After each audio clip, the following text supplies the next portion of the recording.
নমস্কার বন্ধুরা, welcome back to my channel Champa রান্নাঘর।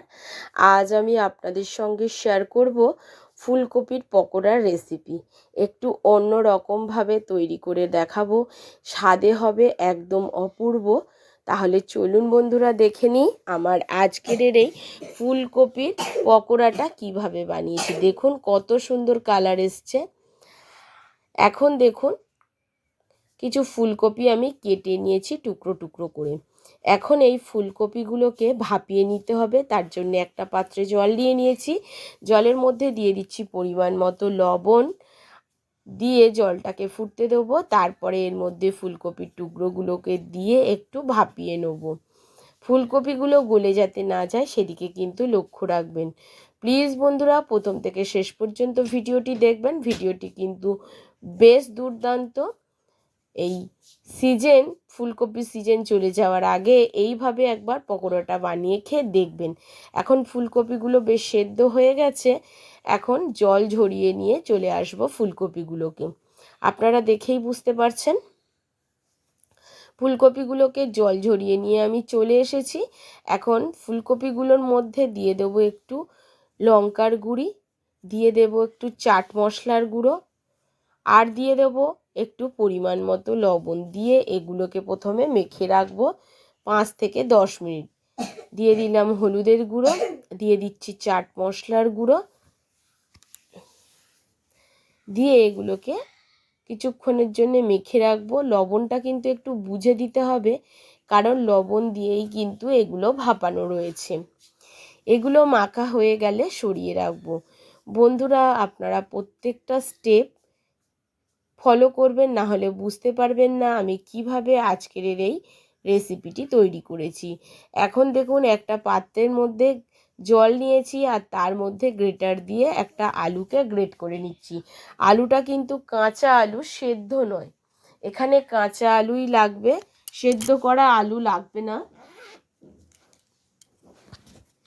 এবারে জলের মধ্যে গ্রেট করার কারণ হচ্ছে যাতে আলুগুলোর কালার কালো হয়ে না যায়। তার জন্যে আলুগুলোকে আমি বাটির মধ্যে জলের মধ্যে দিয়ে খুব ভালো করে ধুয়ে নিয়ে চলে এসেছি। আলুটাকে গ্রেট করে নিয়ে আর একটা বাটিতে প্রথমে আলু গ্রেট করা আলুটা দেবো।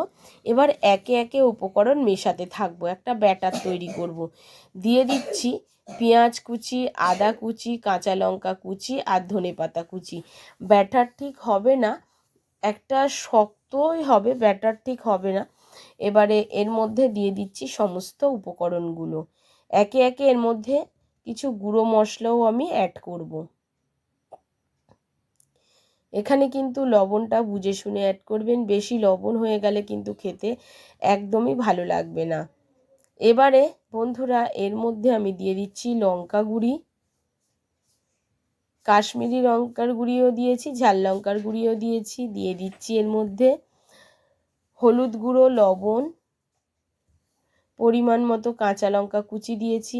দিয়ে দিচ্ছি জিরা গুঁড়ো, দিয়ে দিচ্ছি চাট মশলার গুঁড়ো, কিছুটা জোয়ান দিয়ে দিলাম, আর দিয়ে দিচ্ছি হাফ বাটি মতো বেসন। বেসনটা কিন্তু হাফ বাটিই দেবেন, একদম ছোট বাটি, যদি আপনারা চামচে মাপের 4 চামচ। আর দিয়ে দিচ্ছি 1 চামচ সুজি। 4 চামচ বেসনের সঙ্গে 1 চামচ সুজি দিচ্ছি। সুজিটা দেওয়ার কারণে বন্ধুরা এখানে কিন্তু বেশ মচমচে একটা টেস্ট আসবে। তবে আপনারা চাইলে সুজির পরিবর্তে এখানে কিন্তু ব্যবহার করতে পারেন চালের গুঁড়ো।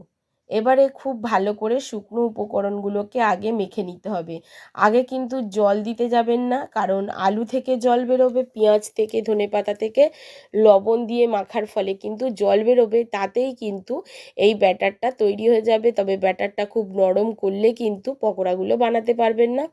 আমার কোনো রকম জল লাগেনি, ঠিক এই রকম শক্ত করে একটু আটা, যেরকম ডেলি আমরা রুটি তৈরি করি আটার, সেই রকম একটা ডো আমি তৈরি করে নিয়েছি। দেখুন এবারে অল্প তেল দিয়ে খুব ভালো করে মেখে নিচ্ছি। তেল দেওয়ার কারণে হাতের মধ্যে জড়িয়ে যাবে না।